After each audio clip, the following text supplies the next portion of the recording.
Hey guys, my name is Ben. My name is Oscar. And my name is Aiden. Today we are going to talk about week 2 of the 2022-2023 NFL season. First off, let's talk about some interesting games that happened this week.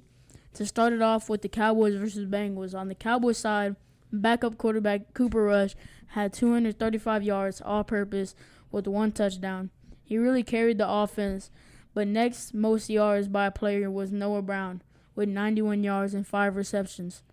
On the defensive side for the Cowboys, the players that stood out were Micah Parsons and Dorrance Armstrong Jr.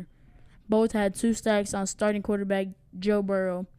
On the Bengals side offensively, Joe Burrow had 199 yards all-purpose, and T. Higgins had the most yards for the receiver on the Bengals. The next game we will talk about is Dolphins versus Ravens. The Dolphins win a competitive game in overtime with the Dolphins starting quarterback Tua having 469 yards all-purpose with 6 touchdowns and only threw 2 interceptions. For the receivers, Tyreek Hill had 190 yards and 2 touchdowns. On the Ravens side, Lamar Jackson had 318 yards all-purpose with 3 touchdowns and with no interceptions.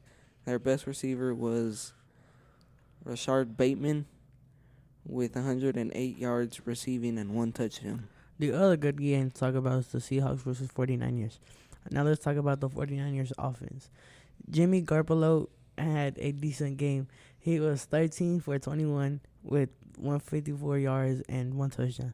Now let's talk about the defense. Ward was 4 for 4 and no sacks, but had 1 interception.